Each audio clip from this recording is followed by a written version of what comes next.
Magandang hapon mga kapatid. Magsiluhod tayo at atin pong dasalin ang panalangin ng kaloob bilang ating pag-aalay sa misang ito. Panginoon, tanggapin mo po ang aming handog, bunga ng aming pinagpaguran at ang pag-unlad ng mga kaloob na iyong bigay. Basbasan mo kami at ang aming mga handog, gawin mo kaming kasangkapan sa pagpapalaganap ng iyong kaharian. Amen. Magsitayo po tayo. Ngayon ay ikalimang linggo sa karaniwang panahon at ang mangunguna sa ating pagdiriwang ay si Reverend Father Adam Gregor Arellano. Sabayan natin ang koro sa pag-awit.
Sa ngalan ng Ama, ng Anak, ng Espiritu Santo. Amen. Sumainyo ang Panginoon. At sumailo rin. Pagpapatidamin natin ang ating mga kasalanan upang tayo maging marapat umanap sa banal na pagdiriwang. Inaamin ko Sa makapangyarihang Diyos at sa inyo mga kapatid, na lubha akong nagkasala sa isip, sa salita at sa gawa at sa aking pagkukulang. Kaya ay sinasamo ko sa mahal na Birhen Maria, sa lahat ng mga anghel at mga banal, at sa inyo mga kapatid, na ako'y panalangin sa Panginoong ating Diyos. Pawaan tayo ng makapangyarihang Diyos, patawarin tayo sa ating mga kasalanan, at patnubayan tayo sa buhay na walang hanggan. Amen. Panginoon, kaawaan mo kami. Panginoon, kaawaan mo kami. Kristo, kaawaan mo kami. Kristo, kaawaan mo kami. Panginoon, kaawaan mo kami. Panginoon, kaawaan mo kami. Papuri sa Diyos sa kaitaasan.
Manalangin tayo. Ama naming makapangyarihan, lagi mong lingapin at patnubayan kaming mga kabilang sa iyong angkay. Sa tanging pag-asa namin ikaw ang nagbibigay. Kami tangkilikin mo at laging subaybayan sa pamamagitan ni Yesu Kristo, kasama ng Espiritu Santo magpasawalang hanggan. Amen. Magsiupo po ang lahat. Ang bayan ng Diyos ay maaaring maging liwanag tulad ng mukhang liwayway sa pamamagitan ng pagtataguyod sa katarungan at pagtulong sa mga naaapi at nangakapos sa buhay. Pakinggan po natin ang unang pagbasa. Pagbasa mula sa aklat ni Propeta Isaias. Ito ang ipinasasabi ng Panginoon. Ang mga nagugutom ay inyong pakanin. Patuloyin sa inyong tahanan ang walang tirahan. Yaong mga tao na halos hubad na ay inyong parangkan. Ang inyong pagtulong sa mga kasama ay huwag tatalikdan. At kung magkagayon, matutulad kayo sa bukang liwayway, hindi maglalaot, gagaling ang inyong sugat sa katawan. Ako'y laging sa inyo. Ililigtas kayo at iingatan kahit saang lugar. Sa araw na iyon, diringgin ng poon ang dalangin ninyo. Pag kayo'y tumawag, ako'y tutugon agad. Kung titigilan ninyo ang pang-aalipin at pagsuway sa akin, at ang masamang salita'y iiwasan, kung ang nagugutom ay makakanin ninyo at tutulungan, ang kadilimang bumabalot sa inyo ay magiging tila liwanag sa katanghalian. Ang salita ng Diyos. Salamat sa Diyos. Sa dilim ay may liwanag sa tao na nahahabag. Sa dilim ay may liwanag sa tao na nakahabag. Ang taong matuwid may bait at habag. Kahit sa madilim, taglay ay liwanag. Ang mapagpautang nagiging mapalad kung sa hanap buhay siya'y laging tapat. Sa dilim ay may liwanag sa tao na nakahabag. Hindi mabibigo ang taong matuwid, di malilimutan kahit isang saglit. Anumang balitay, hindi siya takot.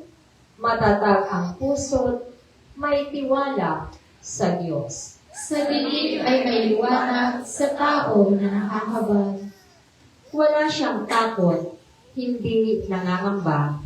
Alam na babagsak ang kaaway niya. Mabait na lubha, lalo sa mahirap. Ang pagiging matuwid ay di nagwawakas. Buong karangalan siyang itataas. Sa dilim ay may liwanag sa tao na nakahabag. Pinaalalahanan tayo ni San Pablo na ang krus ni Jesus ang kapangyarihan ng Diyos, mabisa ang pagpapahayag natin ng mabuting balita, hindi dahil sa sariling kakayahan, kundi sa biyaya ng Espiritu Santo. Ang ikalawang pagbasa. Pagbasa mula sa unang sulat ni Apostol San Pablo sa mga taga-Korinto. Mga kapatid, nang ako'y pumariyan, ipinahayag ko sa inyo ang lihim na panukala ng Diyos, ngunit hindi sa pamamagitan ng malalalim na pananalita o matataas na karunungan. Ipinasya kong wala akong ipangangaral sa inyo, kundi sa Jesucristo na ipinako sa krus. Kaya mahina, takot, at nanginginig akong humarap sa inyo. Sa pananalita at pangangaral ko'y hindi ko kayo inakit ng matatamis na pangusap batay sa karunungan ng tao, kundi sa pamamagitan ng patotoo ng Espiritu at ng kapangyarihan ng Diyos. Kaya hindi na karunungan ng tao, kundi sa kapangyarihan ng Diyos na babatay ang inyong pananalig kay Kristo. Ang salita ng Diyos. Salamat sa Diyos. Tumayo na po ang lahat.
Sumainyo ang Panginoon. At sumayo Ang rin. mabuting balita ng Panginoon ayon kay San Mateo. Papuri sa iyo, Panginoon. Noong panahon iyon, sinabi ni Jesus sa kanyang mga alagad, kayo'y asin sa sanlibutan, kung mawala ng alat ang asin, paano pang mapapanauli ang alat ito? Wala na itong kabuluhan, kaya't itinatapon na lamang at niyayapakan ng mga tao. Kayo'y ilaw sa sanlibutan. Hindi may tatago ang isang lungsod na nakatayo sa ibabaw ng burol. Walang nagsisinti ng ilaw at naglalagay nito sa ilalim ng takalan. Sa halip ay inilalagay ito sa talagang patungan upang matanglawan ang lahat ng nasa bahay. Pwede naman, dapat ninyong paliwanagin ang inyong ilaw sa harapan ng mga tao upang makita nila ang inyong mabubuting gawa at papurihan ng inyong amang nasa langit. Ang mabuting balita ng Panginoon. Pinupuri ka namin, Panginoong Jesucristo. Magsiupo na po ang lahat. Sa mapagpalang hapon po sa ating lahat, mga minamahal kapatid ko at ang Panginoon. Palakpakan natin ang Panginoon.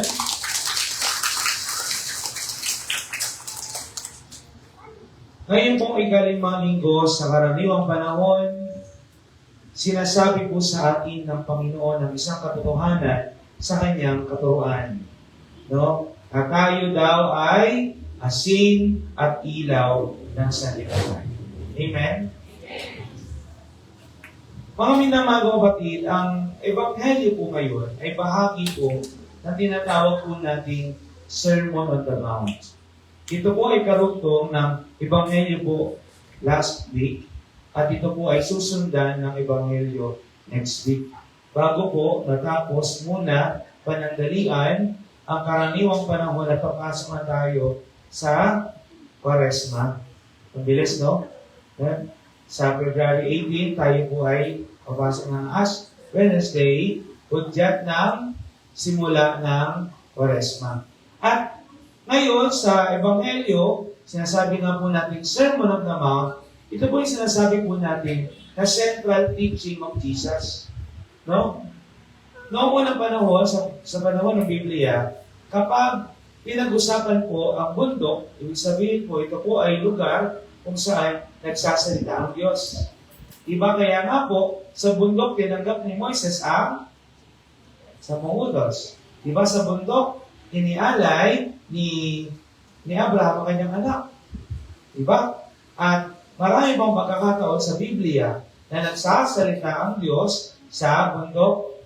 Kaya nga po, ngayon, si Jesus daw ay nagsasalita sa bundok. Hindi na ang Diyos na hindi nakikita ang pinakikinggan ng mga propeta, kundi si Jesus mismo ang nagsasalita sa kanyang mga alagad.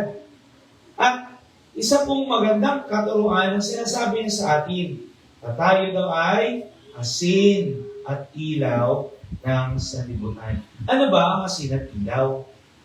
Ang asin at ilaw, ito po yung mga elemento o bagay na ginagamit natin pero mahalaga, pero minsan hindi napapansin. Di ba? Ito po ay merong lakas at kapangyarihan. Hindi ba? Kunwari, ikaw ay magluluto ng isang potahe. Anong ulam nyo kanina? Sinigang na puto-puto. Sarap na. Kunwari, bumili ka ng sangkap. Anong ulam mong bibili? Siyempre, hindi naman kasi. Diba? Yung karne. Yung karne, gulay, yung mga aromatics, pati yung pampanigang.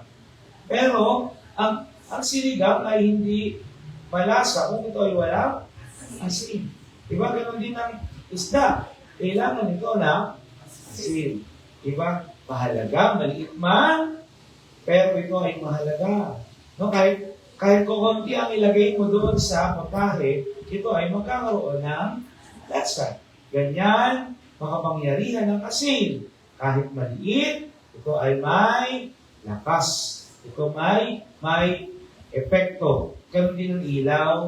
Diba? Kahit anong ayos natin ng ating bahay, ng ating chapel, kung walang liwanag, hindi ito makikita.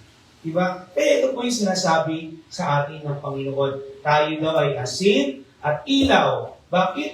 Dahil kahit tayo ay maliit, tayo ay mayroong pakinabang. Kahit tayo ay maliit, tayo ay mahalaga sa Diyos. Kaya di naman yung katabi mo, sabi mo sa Kanya, mahalaga ka sa Diyos. Tayo ay mayroong kakayahan.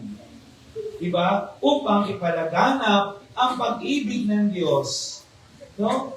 Ngunit, ang asin at ilaw, ito po ay may katangian na kailangan itong, para ito ay magamit, kailangan po itong ma-dissolve. Hindi po ba? Ang asin, kailangan itong matunaw para magbigay ng lasa. Ang liwanag, na nakasindi sa kandila, kailangan ay matunaw para ito ay magbigay liwanag. Diba? Ganun din po tayo, sabihin, sinasabi po sa atin ng ating Panginoon, kapag tayo ay asin at ilaw ng sanlibutan, tayo ay hindi para sa ating sarili, kundi tayo ay para sa iba. Handa tayong maubusan, handa tayong maupos, handa tayong matunaw upang magbigay ng panlasa at liwanag sa isa't isa. Kaya po ito ang sinasabi po natin, Panginoon. Tayo ay asin at ilaw na nagbibigay ng liwanag at lasa sa isa't isa sa pamamagitan ng pagbibigay ng ating sarili. Ngunit paano ba tayo magiging asin at ilaw? Sinabi po sa ating unang pagbasa, paano tayo magiging tunay na asin at ilaw? Ano sabi doon? Sabi doon ng Panginoon, sabi ni Propeta Isaías, pakainin mo ang mga nagugutom. Ang mga walang tirahan ay yung papasukin. Ang mga walang damit ay yung damitan. Di ba ito po yung sinasabi po sa atin ng katuruan ng simbahan ng corporal works of mercy. Di ba? Pero kung tinatawag tayong works of mercy, corporal and spiritual. 7 corporal works of mercy and 7 spiritual works of mercy. I-google nyo na lang, no? Para malaman nyo kung ano-ano yun. Pero, ito po ay yung mga practical na paraan upang tayo ay maging asin at ilaw ng sanlibutan. No? Ang tunay na asin at ilaw ng sanlibutan ay yung merong puso sa kapwa. Hindi nagmamadamot, hindi para sa kanyang sarili, kundi para sa kapwa. Kaya mga minamahal mga kapatid, sinasabi po sa atin ng ating Panginoon, tayo ay asin at ilaw ng Diyos upang ipalaganap natin ang kanyang pag-ibig sa mundo. Tayo ay asin at ilaw, magliwanag nawa tayo, at nawa tayo magbigay ng panlasa sa mundo na nangangailangan ng liwanag at pag-ibig. Amen. Palapakan natin ang Panginoon. Sayag natin ang ating pananampalataya, sumasampalataya ako. Sa Diyos amang makapangyarihan sa lahat, na may gawa ng langit at lupa, sumasampalataya ako kay Jesucristo, isang anak ng Diyos, Panginoon nating lahat, nagkatawang taong siya lalang ng Espiritu Santo, ipinanganak ni Santa Maria Birhen, pinagpakasakit ni Poncio Pilato, ipinako sa krus na matay, inilibing, nanaog sa kinaroroonan ng mga yumao, nang may 3 araw na buhay na magmuli, umakyat sa langit, naluluklok sa kanan ng Diyos amang makapangyarihan sa lahat, doon magmumulang para dito at huhukom sa nangabubuhay at nangamatay na tao. Sumasampalataya naman ako sa Diyos Espiritu Santo, sa banal na simbahang Katolika, sa kasamahan ng mga banal, sa kapatawaran ng mga kasalanan, sa pagkabuhay na muli ng nangamatay na tao, at sa buhay na walang hanggan. Amen. Mga kapatid, tinatawag tayo ngayon ng Panginoon upang maging asin at liwanag ng mundo. Umaasa tayo sa Kanyang biyaya upang magampanan natin mabuti ang gawain ito ang ating itutugon. Ama namin, dinggin mo kami. Ama namin, dinggin mo kami. Para sa simbahan, maging liwanag nawa si Papa Leon, mga obispo, mga pari, mga diakono at mga laiko sa gitna ng kadiliman ng karahasan, kasakiman, at iba pang mga anyo ng kasamaan sa mundo. Manalangin tayo. Ama namin, dinggin mo kami. Para sa lahat ng lingkod bayan, magsilbing liwanag nawa ang kanilang tapat at matuwid na paglilingkod para sa kapakanan ng mga mamamayan. Manalangin tayo. Ama namin, dinggin mo kami. Para sa aming mga kapatid na biktima ng pangangalakal sa kapwa-tao, tulungan mo kaming gumawa ng mga konkretong hakbang upang labanan ang mga gawaing pinag-uugatan ng pananamantalang ito. Manalangin tayo. Ama namin, dinggin mo kami. Para sa mga yumao naming mahal sa buhay, salubungin mo nawa silang umaasang humilay sa iyong walang hanggang liwanag at kapayapaan. Manalangin tayo. Ama namin, dinggin mo kami. Sa ilang sandali ng katahimikan, ating ipanalangin ang iba pang mga pangangailangan ng ating pamayanan, pati na rin ang ating mga pansariling kahilingan.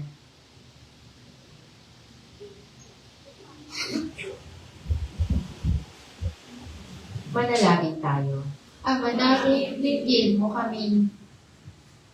Gabayan mo kami sa iyong liwanag, O Ama, upang amin ding maakay patungo sa iyo ang aming kapwa. Inihin namin ito sa pamamagitan ni Jesucristo, na aming Panginoon. Amen. Magsiupo na po ang lahat. Ang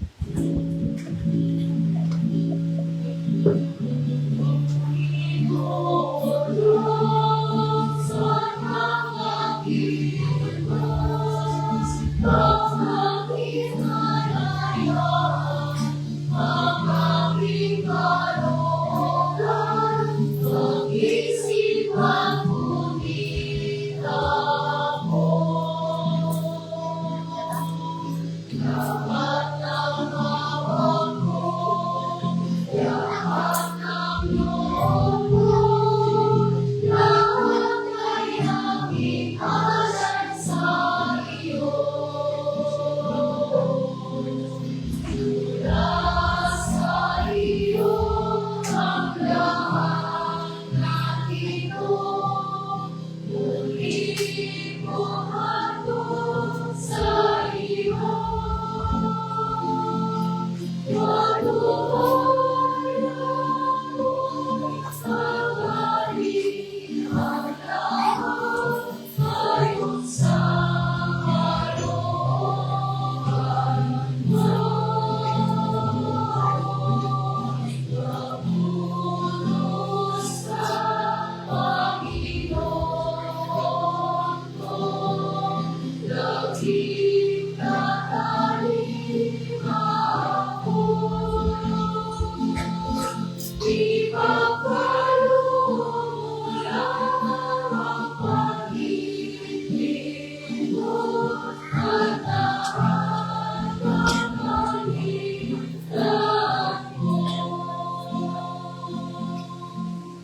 Magsitayo po ang lahat. Manalangin kayong mga kapatid ng mga paghahain natin ay kalugdan ng Diyos sa mga makapangyarihan. Tanggapin nawa ng Panginoon itong paghahain sa iyong mga kamay, sa kapurihan niya at karangalan, sa ating kapakinabangan at sa buong sambayanan niyang banal. Ama namin lumikha, ang pagkain inumin narito ay iyong ginawa upang mapalakas kaming mga mahihina. Ipagkaloob mong ito ay aming mapagsaluhan bilang pakikinabang sa buhay mong pangmagpakilanman sa pamamagitan ni Jesucristo, kasama ng Espiritu Santo, magpasawalang hanggan. Amen. Sumayin niyo ang Panginoon. At sumayin, Para sa Diyos sa iyong puso at diwa. tinaas namin sa Panginoon. Salamatan natin ang Panginoong ating Diyos. Marapat na siya ay Ama pasalamatan. naming makapangyarihan, tunay ang marapat, na ikaw ay aming pasalamatan sa mga magitan ng sa Kristo na aming Panginoon, lubhang nabagbag ang kanyang loob sa paghahamali ng tao sa sansinuko. Kaya't minabuti niyang siya'y ipanganak ng birheng bukod mong pinagpala sa babaeng lahat. Sa labi ng imbing kamatayan, kami ay inagaw ng namatay mong anak. Sa pagkabuhay niya kami kanyang binuhay upang kaugnayan namin sa iyo ng wakas. Kaya kaysa ng mga anghel, isiyawit ang papuri sa iyo, na walang humpay sa kalangitan, kami nagbubunyi sa iyong kadakilaan.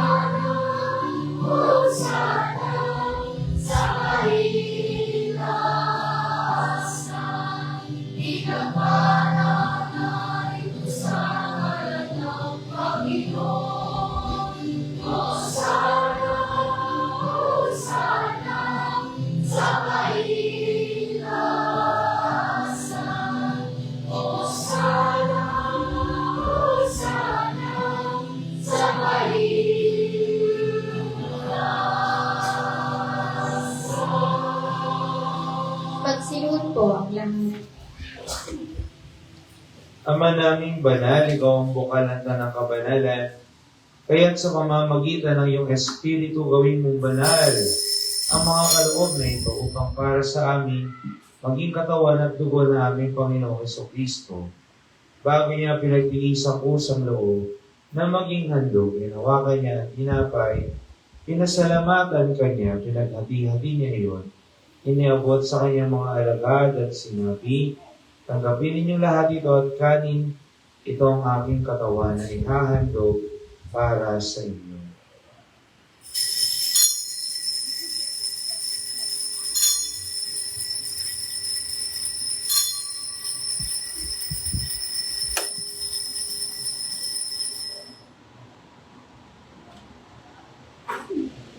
Kaya din naman matapos ang hapunan, hinawakan niya ang kalis. Muli kanyang pinasalamatan, inibot niya ang kalis sa kanyang mga alagad at sinabi, tanggapin ninyo lahat ito at inumin ito ang kalis ng aking dugo, ng bago ito hanggang tipa ng aking dugo, ay bubuhos para sa inyo at para sa lahat, sa pagkapatawad ng mga kasalanan. Gawin ninyo ito sa pag-alala sa akin.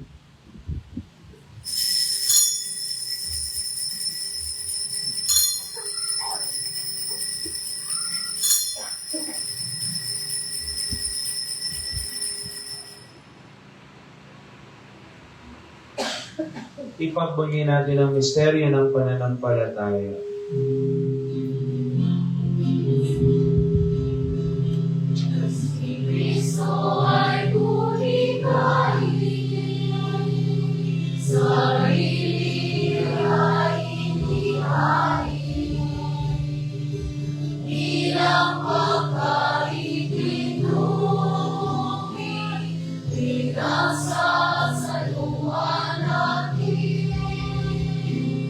Hanggang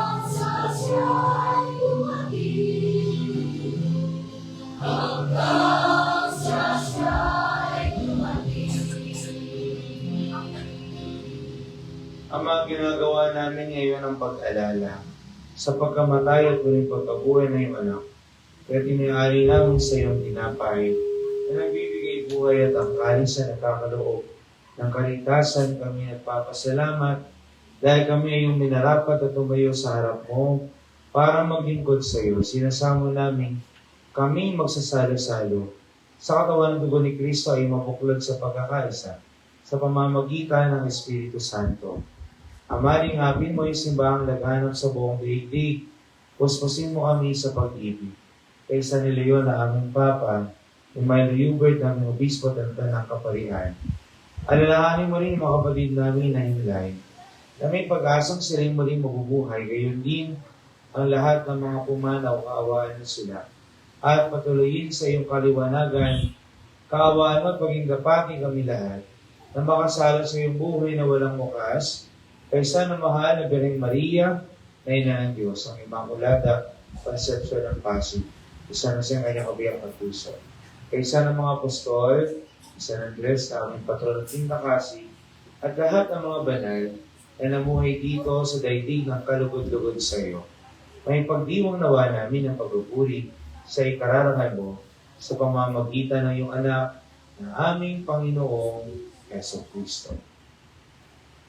Sa pamamagitan ni Kristo, kasama niya at sa Kanya, ang lahat ng parangal at papuri ay sa iyo, Diyos Amang makapangyarihan, kasama ng Espiritu Santo, magpasawalang hanggan.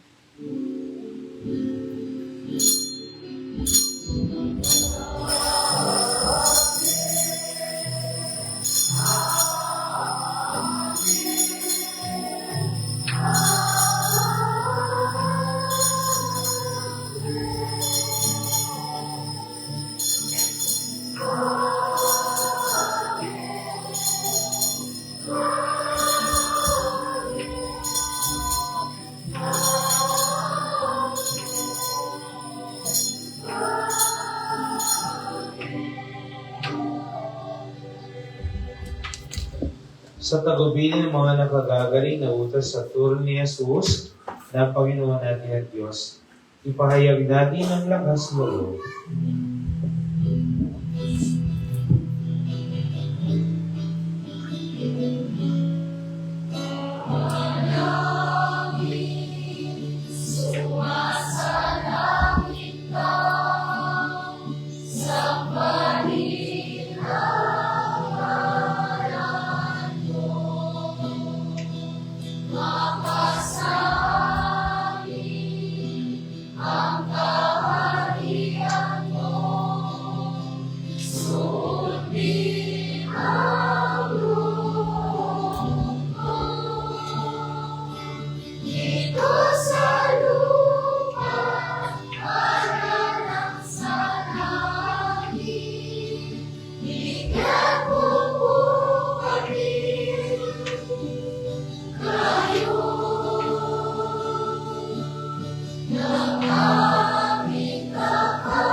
Hiniling namin kami dyan sa lahat ng masama, pagkalooban ng kapayapaan araw-araw.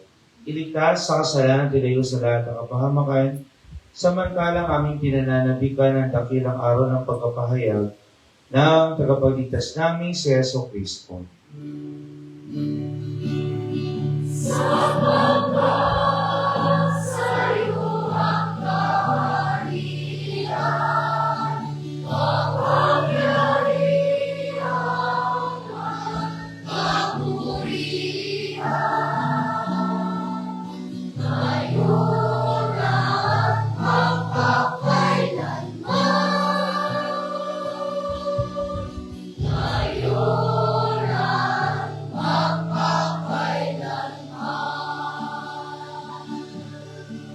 Panginoong Jesucristo, sinabi mo sa iyong mga apostol, kapayapaan ang iniiwan ko sa inyo.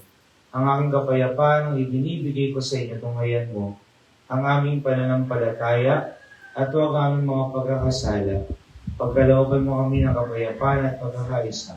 Ayon sa iyong kalooban kasama ng Espiritu Santo, magpasawalang hanggan. Amen. Ang kapayapaan ng Panginoon ay laging sumainyo. At sa kayo, Bigayan kayo ng kapayapaan sa isa't isa. Peace be with you.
magsiroon po ang lahat.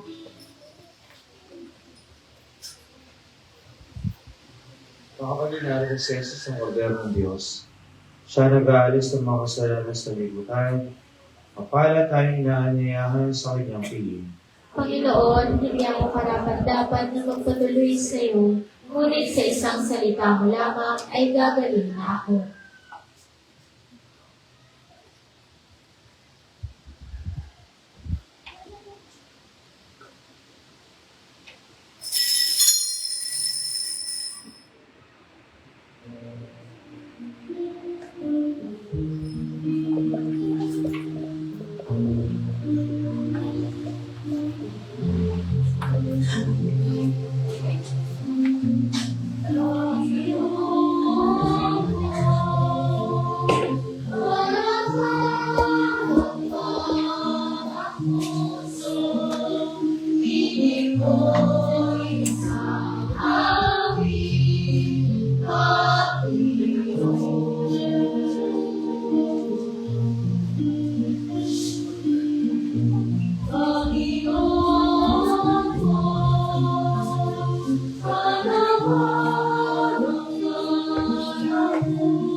Magsiluhod po ang lahat at ating dasalin ang panalangin kay Apostol San Andres.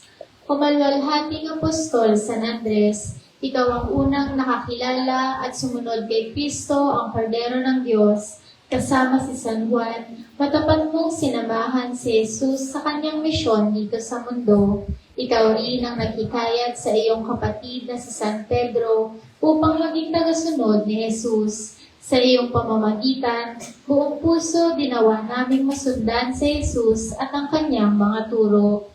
Turuan mo kaming mag-akay ng aming kapwa tungo kay Kristo nang amin siyang sama-samang ibigin at paglingkuran.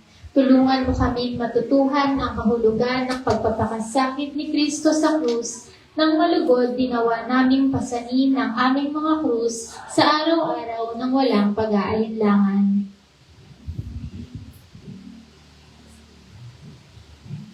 Ama naming makapangyarihan, kami nakikiusap na iyong paunlakan. Sa hiling namin kami laging idalangin sa iyong harapan ni Apostol San Andres na nangaral at nangasiwa sa iyong sambayanan. Sa pamamagitan ni Hesukristo, kasama ng Espiritu Santo, magpasawalang hanggan. Amen. Apostol San Andres. Magsitayo na po ang lahat. Ama naming mapagmahal, sa pagkaidinuming pagkakaisa ang ibinibigay, kami niloob mong makapakinabang kaisa ni Kristo, kami naway makapamuhay upang makapamunga ng may kagalakan para sa kapakanan ng aming kapwa-tao sa sanlibutan. Sa pamamagitan niya kasama ng Espiritu Santo, magpasawalang hanggan. Amen. Magsiupo muna po ang lahat para sa mga paalaala. Ngayong araw po ay Akay Sunday. Nais mo bang maglingkod sa ating parokya at ibahagi ang iyong oras at natatanging talento? Halina't sama-sama nating pagyamanin ang ating pamayanan sa diwa ng paglilingkod at pananampalataya. Para sa mga interesado, maaari po kayong lumapit at makipag-ugnayan sa ating mga kapwa-lingkod pagkatapos ng misa. Bilang paghahanda sa Ash Wednesday sa Pebrero 18, inaanyayahan po ang lahat na dalhin ang kanilang mga lumang palaspas na ginamit noong nakaraang taon upang ito ay masunog. Ipinakikiutos po na kung maaari ay alisin muna ang mga staple wires, rubber bands at tali ng mga palaspas bago ito ibigay. Maraming salamat po sa inyong pakikiisa. Sa ika-11 ng Pebrero, ating ipagdiriwang ang Feast of Our Lady of Lourdes at ang World Day of the Sick. Inaanyayahan po ang lahat na makiisa sa Healing Mass na gaganapin sa ating parokya sa ganap na 6:30 a.m. at 6:30 p.m. Para po sa mga nais, mayroong small container na maaaring mabili sa araw na iyon upang lagyan ng holy water. Sa Pebrero 14, Sabado, ay magkakaroon po ng renewal of vows. Inaanyayahan po ang lahat ng mag-asawa na kasal sa simbahan na muling ipahayag ang kanilang mga pangako sa isa't isa. Ito po ay gaganapin sa ating parokya sa ganap na 6:00 ng gabi. Ang assembly time po ay 5 p.m. at hinihikayat ang lahat na magsuot ng semi-formal na puti. Magyaring dalhin ang inyong couple ring upang mabasbasan at maging simbolo ng patuloy ninyong pagmamahalan at pananampalataya. Ang Apostle Pasay Parish ay muling magkakaroon ng Lenten pilgrimage sa darating na March 7, 2026, Saturday. Sa mga interesado, maaari pong magpalista sa ating parish office at hanapin si Sister Rochelle. Para sa ibang detalye, maaari pong tignan ang tarpaulin na nasa labas po ng ating kapilya. Maraming salamat po at tumayo na po ang lahat.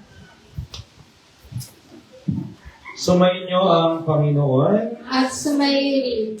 Magsiyo ko kayo samantalang iginagawa ng pagbabasbas.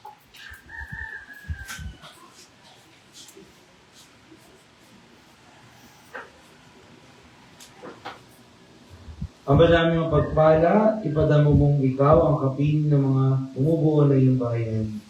Ipagkaloob mo sa amin araw-araw ang aming mga kailangan upang kami ay sumapit sa buhay na para sa amin iyong inilalaan. Sa pamamagitan ng Jesucristo, kasama ng Espiritu Santo, magpasa walang hanggan. Amen. Sumayin niyo ang Panginoon. At sumayo rin. Napagpalain kayo ng mga pangyarihan Diyos, Ama, Anak, at Espiritu Santo. Salamat sa Diyos. Tapos sa ating pagdiriwang, taglay niyo ang kapayapaan, ipagdiwang ang ating Panginoong Jesucristo. Salamat sa Diyos. Alam mo yung kape? Kasi may kilala. Pinupiligan ko. Sama namin lang. Wala sa akin. Ligtas ng Diyos na sa puso ni Jesus. Wala siyang sakray luwas. Kahit ang lugar. May alaman. Aking pagdiwang pag-ibig ng Diyos sa luna. Hallelujah. Aking sigaw sa lahat. Balikan niya ang lahat. Ayokong sa lahat. Pag-ibig na sa lingkod ang araw ay ako. Iyan